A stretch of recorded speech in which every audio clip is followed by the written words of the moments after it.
చదువుతున్నది Shaheen. Latest updates కోసం ఎల్లప్పుడూ చూస్తూనే ఉండండి 37 న్యూస్.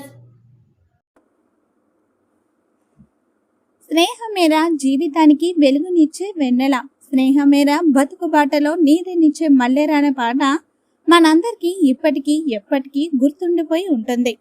అయితే పాట స్నేహాన్ని గుర్తు చేస్తుంది.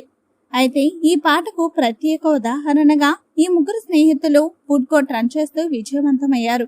ముగ్గురు మిత్రులు కలిసి ఉపాధి లేక ఇబ్బందులు పడుతున్న తరుణంలో స్వయంగా ఫుడ్ కోర్ట్ నెలకొల్పి ఉపాధి పొందుతూ సక్సెస్ అయ్యారు. ఆ ముగ్గురు స్నేహితులపై లోకల్ 18 ప్రత్యేక కథనాన్ని మీకోసం అందిస్తుంది. 3 సంవత్సరాల క్రితం 4 లక్షల రూపాయలతో రాజన్న సిరిసిల్ల జిల్లా వేములవాడ పట్టణంలో 2వ బైపాస్ రోడ్డు ప్రాంతంలో టీఎఫ్సీ పేరిట ఫుడ్ కోర్ట్ ఏర్పాటు చేసి పట్టణ వాసులకు రుచికరమైన నాణ్యమైన టిఫిన్స్ అందిస్తున్నామని ఫుడ్ కోర్ట్ నిర్వాహకులు కనికరపు అనిల్, అన్నారపు హరీష్, మొర్గం శ్రీకాంతులు ముగ్గురు స్నేహితులు చెబుతున్నారు. లోకల్ 18తో కనికరపు అనిల్ మాట్లాడుతూ, టేస్టీ ఫుడ్ కోర్ట్ పేరిట హోటల్ రన్ ముగ్గురు మిత్రులు స్వయం ఉపాధి పొందుతూ సక్సెస్ అయ్యామని అన్నారు. రోజుకి గిరాకీ 8,000 వరకు జరుగుతుందని తెలిపారు. పెట్టిన 3 నెలలకే కరోనాతో ఇబ్బందులు ఎదుర్కొన్నామని, తర్వాత ఎట్టకేలకు సక్సెస్ అయ్యామని చెప్పారు. తమ వద్ద ఫుడ్ టేస్ట్ చేసిన వారు బాగుందంటూ మెచ్చుకుంటున్నారని తెలిపారు. ప్రతిరోజు సాయంత్రం 5 నుంచి రాత్రి 10 గంటల 30 నిమిషాల వరకు ఫుడ్ కోర్ట్ ఓపెన్ చేసే ఉంటుందని, ఫుడ్ కోర్ట్ ఏర్పాటు చేసుకున్న సమయంలో ఫ్రెండ్స్ తో పాటు అన్నారం శ్రీనివాస్ కూడా సపోర్ట్ చేశారని వెల్లడించారు. మమ్మల్ని నమ్మకంతో ఆదరిస్తున్న పట్టణ వాసులకు, ఆహార ప్రియులకు ప్రత్యేక ధన్యవాదాలు తెలిపారు. ఈ ఫుడ్ కోర్ట్ లో 4 రకాల ఫుడ్ అందుబాటులో ఉంటుందని తెలిపారు.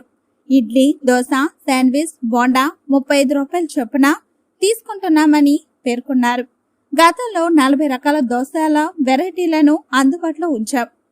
కానీ సాధారణంగా 4 రకాల దోశలే అందరూ అడుగుతుండడంతో వాటిని విరమించుకొని ఈ 4 రకాల ఫుడ్ బాగా అమ్ముడుపోతుందని గమనించి వీటిని ఎక్కువ క్వాలిటీ క్వాంటిటీతో తయారు చేస్తున్నామని తెలిపారు.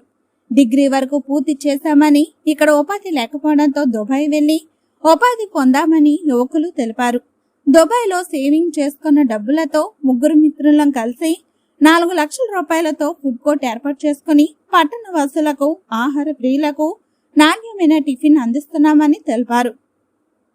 కస్టమర్స్ నుంచి విశేష స్పందన రావడం చాలా హ్యాపీగా ఉందని 37 న్యూస్ కి చెప్పారు.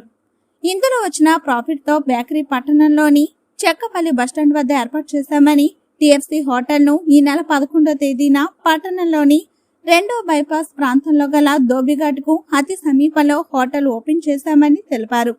తమ ఫుడ్ కోర్ట్ కు ఆహారానికి పట్టణ ప్రజల నుంచి విశేష స్పందన లభిస్తుందని సంతోషం వ్యక్తం చేస్తున్నారు ముగ్గురు మిత్రులు. ముగ్గురు స్నేహితులు కలిసికట్టుగా ఐక్యమత్యంగా ఉంటూ దుబాయ్ నుండి వచ్చిన తర్వాత ఏం ఉపాధి లేకపోవడంతో తన మిత్రుడు శ్రీకాంత్ ఫుడ్ బిజినెస్ పై అవగాహన ఉండడంతో ఫుడ్ కోర్ట్ ఏర్పాటు చేశామని అనిల్ తెలిపారు. ఎట్టకేలకు ముగ్గురు యువకులు వారి స్నేహం ఎందరికో ఆదర్శంగా, స్ఫూర్తిగా మారిందనే చెప్పాలి. ప్రతిరోజు సాయంత్రం 4 గంటల నుంచి రాత్రి 11 గంటల వరకు వేములవాడ పట్టణంలోని 2వ బైపాస్ ప్రాంతంలో టేస్టీ ఫుడ్ కోర్ట్ వద్ద నాణ్యమైన టిఫిన్ అందుబాటులో ఉంటాయని నిర్వాహకులు ముగ్గురు మిత్రులు చెబుతున్నారు. తమ వద్ద టిఫిన్ చేసేందుకు పట్టణ వాసులు, ప్రజలు ఎంతో నమ్మకంతో వస్తారో వారి నమ్మకాన్ని వమ్ము చేయకుండా నాణ్యమైన ఆహారాన్ని అందిస్తున్నామని వారు చెబుతున్నారు. దీంతో వచ్చిన కస్టమర్ తృప్తి చెంది తమ హోటల్ వద్దనే టిఫిన్ చేసేందుకు ఆసక్తి చూపుతున్నారని వెల్లడించారు.